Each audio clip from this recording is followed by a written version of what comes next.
mind. We wanted to go long. We're about 170, 175 play scrimmage today. Matter of fact, the hotter it got, the longer we wanted to go. I wanted to see what these guys could do at the end. So we definitely, again, continue to show great improvement all across the board. I'm pleased with where we are. Obviously, next Saturday, I'll expect it to be better than what it was this Saturday.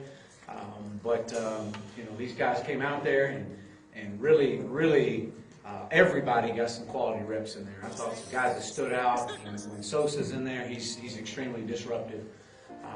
We limited him today as well as we limited Scooter. We know what these guys can do. When they're both in there, they were very disruptive and active. And then they get an opportunity to start coaching some of those young guys on the sidelines. So that was good to see those guys. Jaquez McClellan, I thought Jaquez continues to get better. Makes some great plays on the ball today. Busta is the same way. Our safeties that are being very active. Again, there's a lot of things happening right now going. Gerald showed some really good things today from a defensive standpoint. I thought Bull, several really good plays out on the edge where he had to have a great angle. And so I thought there was some really good things from a defensive standpoint. I was very pleased. Offensively, it starts with our quarterbacks, and all four of these guys really responded today. I mean, they started.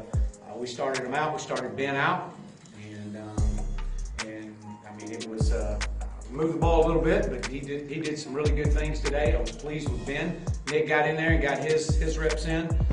Again, both of them had a couple touchdowns. John Stephen got in on the second series and led his group down, and scored. Again, he showed just his ability to make plays happen when the pocket breaks down. With his eyes down the field. Trey Knox had a touchdown early on. I thought it was good to see. I believe it was the second series. I think it was John Stephen and Trey Knox. That was good. A touchdown pass that I was pleased with.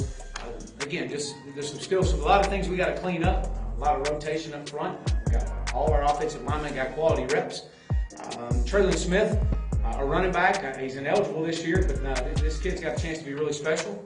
Playing really well, given everything he's got. He really showed flashes today. Delwall Whaley, Chase Hayden, Rakeem Boyd, again, great work today with these guys. But, our mindset, we got to continue to get better. I thought our tight ends made some plays today. It was great to see Chase Harrell made a few really nice catches. That was really good to see. So, again, we're going to keep getting back to work. This was the first scrimmage. It's nothing that we're going to get overly excited about or too disappointed in. This is a great teaching opportunity. You get 170-something play snaps in and be able to bring them back in here this afternoon and tomorrow and grade this, and look forward to a long week next week. Next week's going to be a pivotal week for this football team. But I'm pleased where we're at right now. And we'll keep pushing these. Well, welcome in. It's our Monday edition of On the Hill with Pat Jenkins Sports Talk Radio, coming to you each and every day here on KDSJ 479 from 1 to 2 p.m. Now, I know it's not 1, but it is 2 p.m. We're going to have a 30-minute show as we do each and every Monday. We'll be getting back on schedule next week. I want to make a note that we will be on air next Monday through Friday from 1 to 2 p.m. as our fall camp schedule with the Arkansas Razorbacks is now a normal schedule. We'll be back at our original scheduled time next week. That is 1 to 2 p.m. starting a week from today. But we brought you audio from this past weekend scrimmage, audio from Coach Chad Morris. Felt real good, Demetrius. 170 play scrimmage. The thing that stuck out to me was 2 turnovers in the whole 2.5-hour practice. They've had over, I believe, some odd thousand snaps, and I think Coach Mo said to the effect 17 turnovers throughout the entire camp. That tells me there's some ball security going on, and guys are making good decisions. Is that what you see? Or, how beneficial is that to be so low in turnovers? Because, last year, that was not the case. Turnovers were a big problem that you saw in fall camp. As evidence, what was Arkansas's main issue?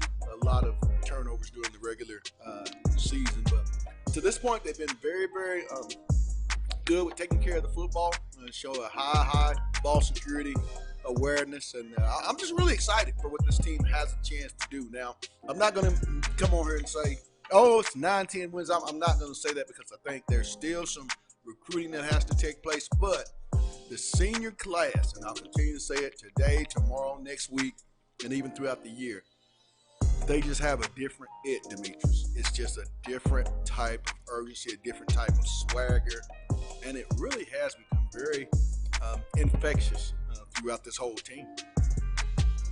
I have to agree, but I really want to give a lot of credit to the offensive line. I think a lack of turnovers is a sign that the offensive line is making progress, and that the quarterback is at least having the time to secure the ball, whether it's a sack, whether it's a bad throw. He's at least having the time to make wise decisions to save the ball as much as possible. So I will say shout out to the offensive line with 2 turnovers, because we have been hearing the defense winning the belt all throughout fall camp. So I'm just glad to see put some points on the board for the offense. Traylon Smith is a guy, I think, a transfer from Arizona State running back. This guy's going to be special during his time at the University of Arkansas. I've had a chance to watch him out.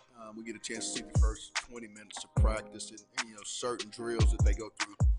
And the guy has real shifty hips, great hand-eye awareness, and has no wasted motion. I think that's something that you have to be a great running back, is the lack of wasted motion. When you see a hole hit it, get north and south, and Traylon has no problem with doing that. I know Coach Morris was real high, as was offensive coordinator Joe Craddock on Traylon for what he did this past Saturday scrimmage. But from all the reports that we had, a very, very high energy scrimmage, a lot of competition, and a lot of contact, Demetrius. That's something that I heard coming out of that from multiple players that I saw out and about town on Sunday. A lot of contact, a lot of good football, and when you talk to this team, they feel really good about the prospects that lie before them in this 2019 campaign in particular. I think Portland State's going to be in a lot of trouble, Demetrius. I think it's going to be one of those games they're going to make a statement, unlike they made last year. You talk about last year's game. Really, you left that stadium in game 1 with still question marks, and I don't think you're going to have so many question marks. I think you'll see the speed. I think the first thing that's going to jump out to a lot of people, a lot of the fans when they get to Razorback Stadium, is the way the young men look physically. They've dropped some people. When you look at Dorian Gerald, he's dropped 23 pounds down to 260. You look at Sosa Agim, and it just seems like Dorian gave Sosa the weight that he lost, because Sosa's up to close to 300 pounds. Just really good-looking bodies and the stamina. And I think what they're doing now, getting in shape. But I think these next 2 weeks, you're going to see a team that starts to gear itself to being in football game shape. And I'm really excited. Don't know who the quarterback is going to be, which leads my question to you, Demetrius.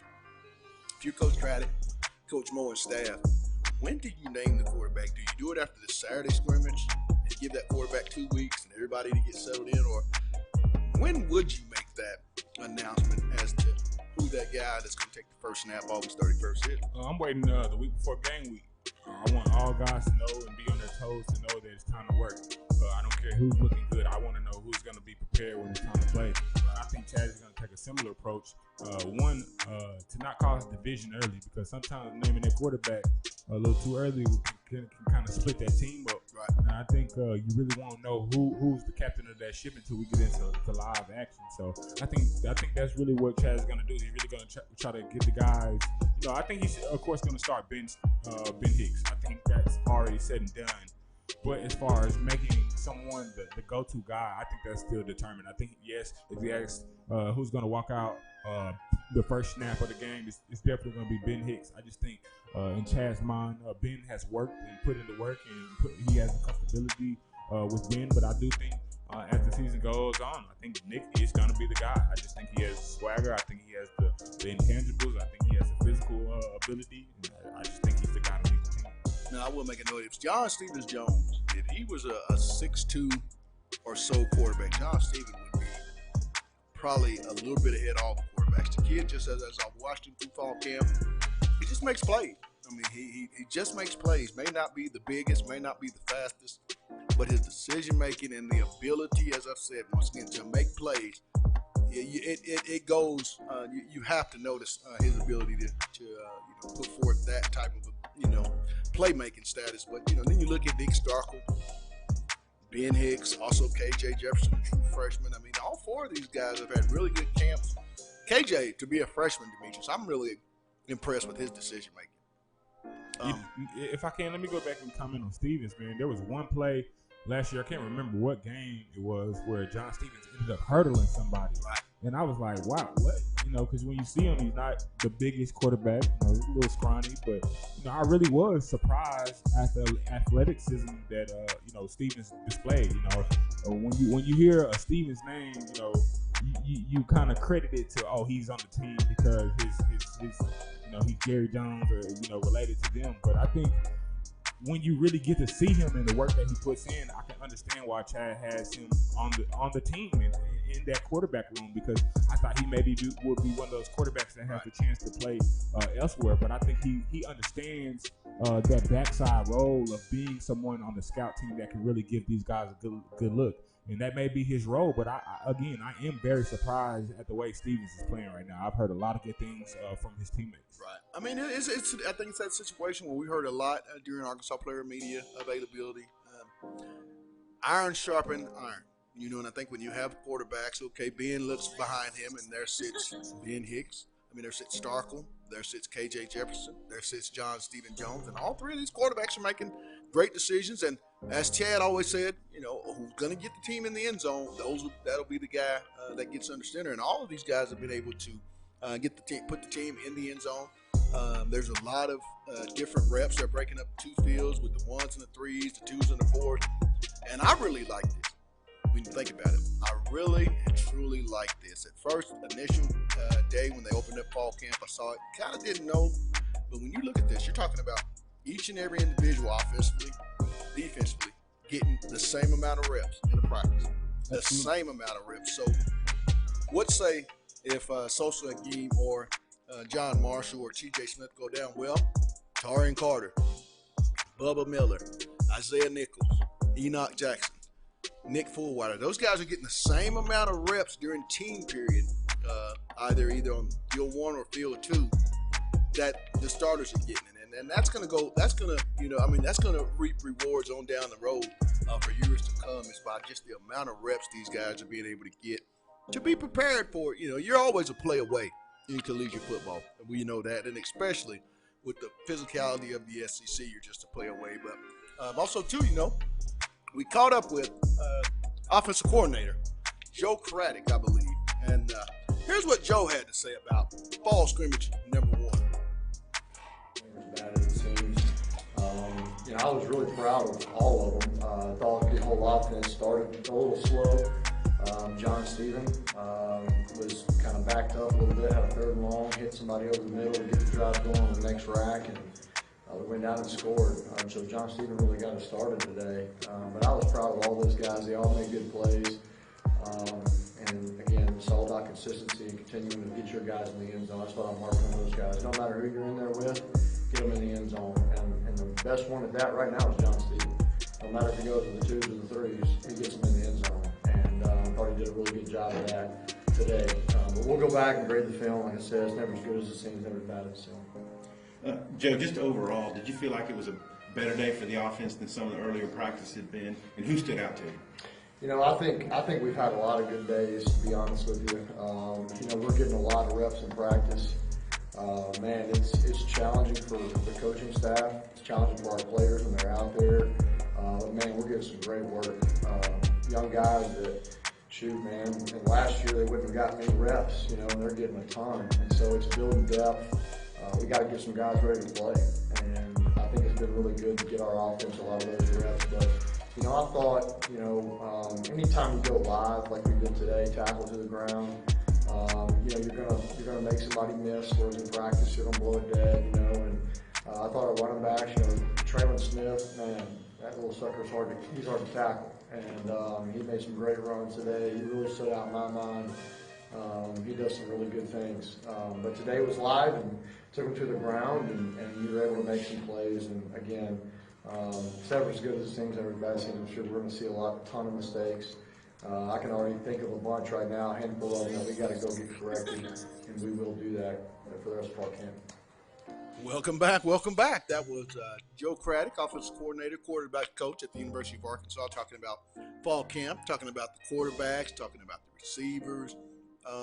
Joe's real excited about the receiver corps. He's also really excited about his quarterback room. there's been a huge talent upgrade in that quarterback room just a year ago, Demetrius, thinking about it. You were just an injury away from a disaster. You had a quarterback, and no disrespect to Ty Story, but you had a quarterback who threw more interceptions than touchdown passes, which was, I believe, a detriment to the team. It was hard to overcome that kind of stuff. And then you get grad transfers that come in, Ben Hicks.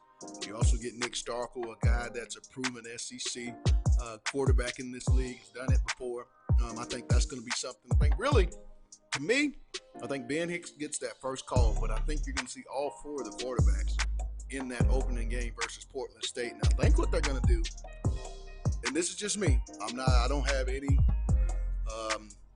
gold ball, but I think what they'll do is after that game, might start leaning and getting that starting quarterbacks, because that Ole Miss game that comes up in week 2, Demetrius, is colossal. It's colossal for this program, and in particular for Coach Mo and staff, to get that first conference win, get that monkey off their back, and see what it feels like to win an SEC road game and an SEC conference game for that matter. So I think that's all going to be really big. I think in the end it's going to be Nick Starkel. I really do. I think there's just something about the way the team rallies around him.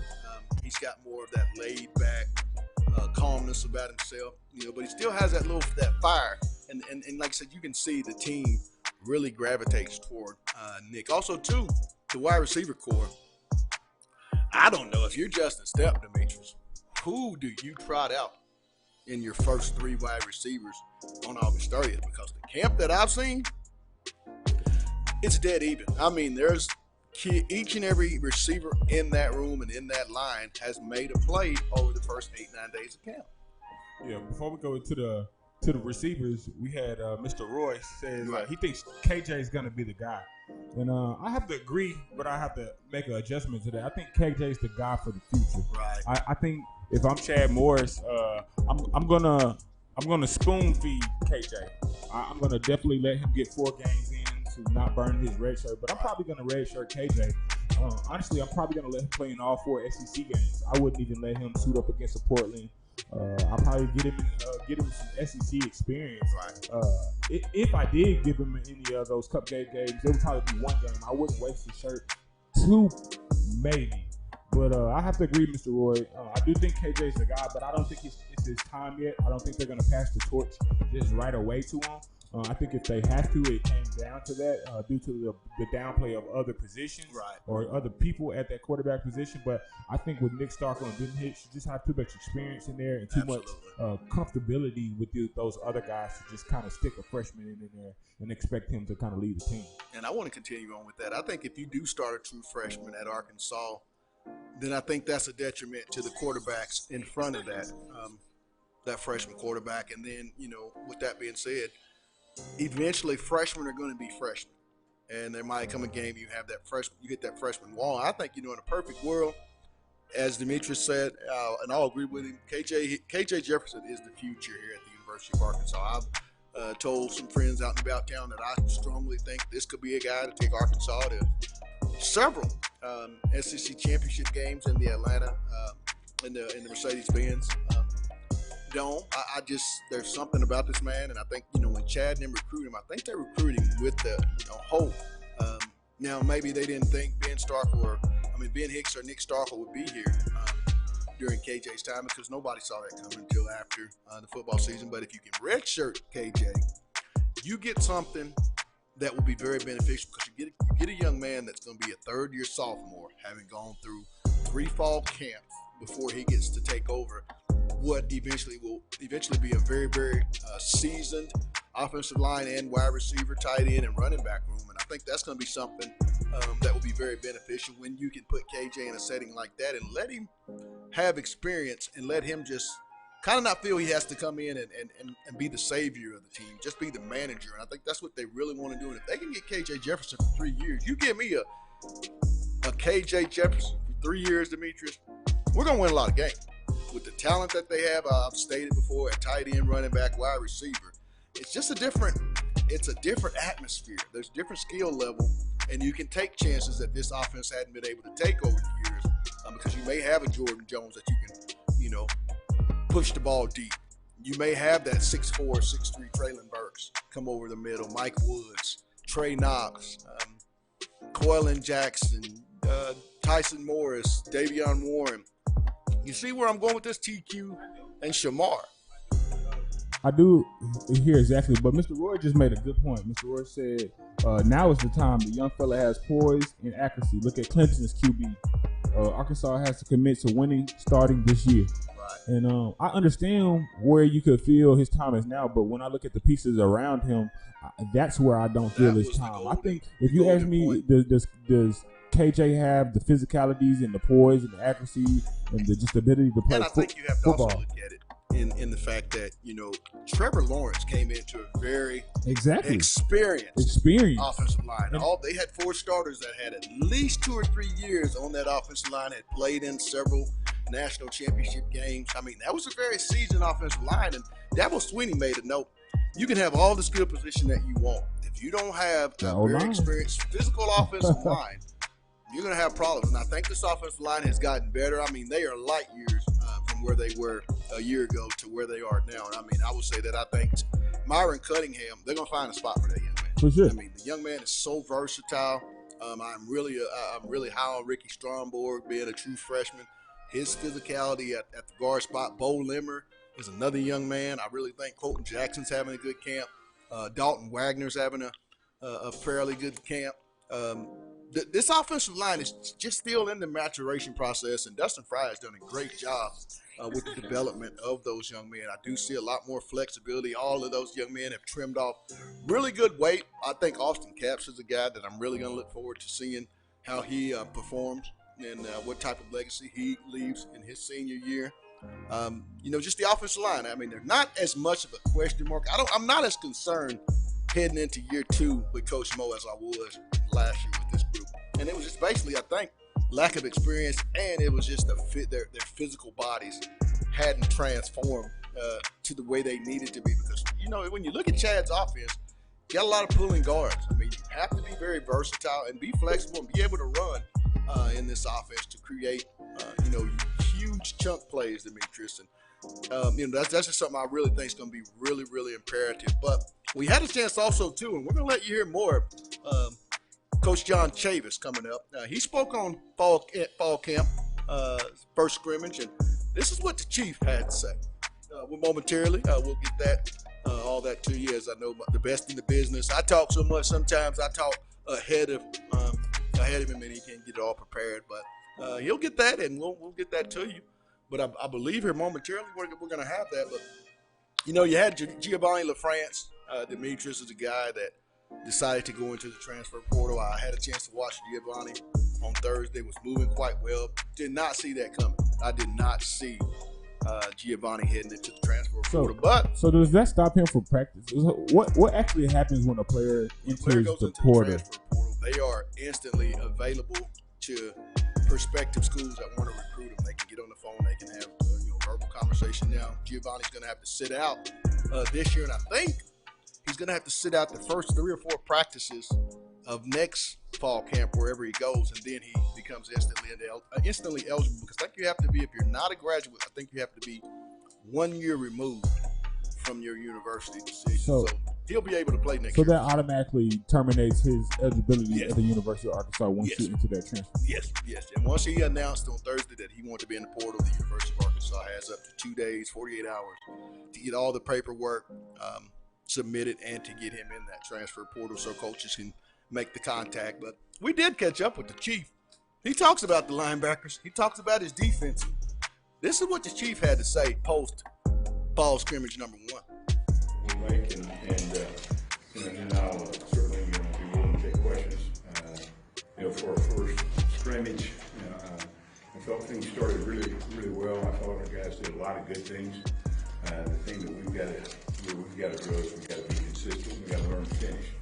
We went through a phase where we were not very good, and I think we finished a little better than we did in that phase. But we got to be consistent, and that's what we got to do to be able to compete in this league. You got to be that. You got to be consistent. You got to be as good as you can be on every play, and that's what it's going to take. And we had some plays, like I said, I'm really excited about. not going to single anybody out. I'm not going to talk about individuals. I'll talk about the unit and where we got to push to get better. And with that said, I'll start taking questions if that's okay. Raise your hand, we'll get a mic to you. Tom? Your turnover count, based on what we've been talking to the guys, has been pretty high throughout the camp so far. Can you speak to that? And did you just not hit your turnover count today? No, we didn't. If I'm not mistaken, I think we only had 2, and that's not good enough.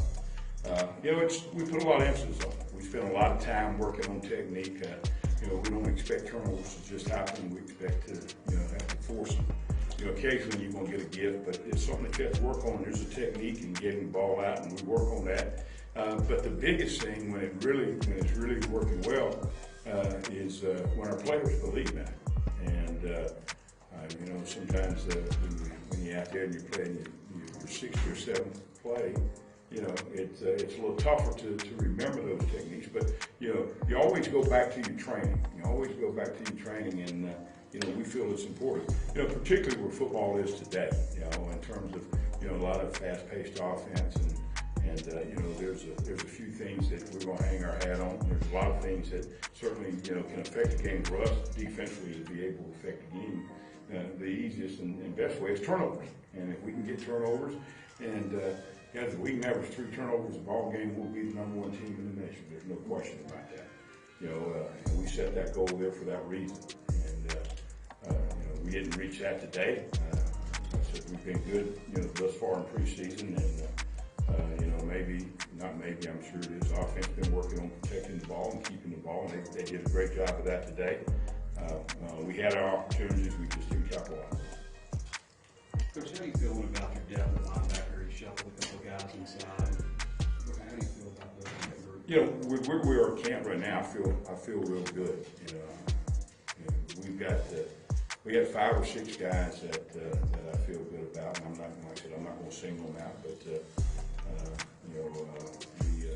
Welcome back. It's our Monday edition of On the Hill with Pat Jenkins Sports Talk Radio. Real quick, I would be almost remiss to not mention our sponsors that make this show that we bring to you possible. Lindsay & Associates, with an office location in Fayetteville, an office location also too in Rogers. Locomotion, it's located just below the Northwest Arkansas Mall here in Fayetteville. And lastly, Corey Beck's Custom Painting. You need it to look good, residential, commercial, anything. Contact Corey Beck's Custom Painting, and he'll be sure to take care of you. Because I know when you look at our room, he took care of us, didn't he, Demetrius? I mean, he took care of us in a great way. But we heard from John, the Chief Chavis, defensive coordinator, linebackers coach here at the University of Arkansas, following this Saturday's first fall camp scrimmage. And Chief was real excited.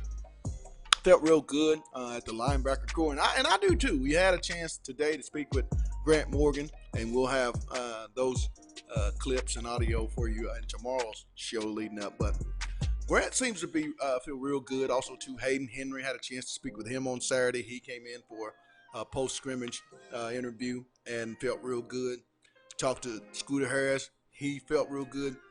And just watching the way they move, I think this is going to be a 2 deep. I think they're going to be 2 deep across the board, and just going to have to make a lot of plays. But I see that, you see the maturity with Grant. You see it with Hayden, that they played a lot of ball. You watch a Bumper Pool, and Bumper looks a lot more comfortable in his sophomore campaign than he did in his freshman campaign. Because I think, with all that being said, last year was a very hard learning situation for the Bumpers and those type of guys. But I think you can see that playing time has paid off. I look at defensively. I look at the cornerbacks. Monteric Brown, Buster's the man, Demetrius. Buster and Jarquez, I think, are going to be 2 of the best, be one of the 5 best corner combinations, or in the top 6 in the SEC this year as far as covered corners. And I think they're going to be lockdown guys. And then I'm seeing a lot from Cameron Curl. I'm seeing a lot from Fouché. I see a lot from Jalen Cadlone. I see a lot from Miles Mason. You're talking about 4 guys, a junior, a sophomore, and 2 freshmen that 2 sophomores, a junior and a freshman, I should say. That the future looks bright. Cameron Curl is the quarterback. He's the leader of that bunch, being the older statesman. I've been really impressed, and I've said it before and continue to say it, his vocal leadership and just his leadership in general. I see him pulling guys off to the side like Jalen and Fouché and Miles, what maybe they might not know a particular coverage.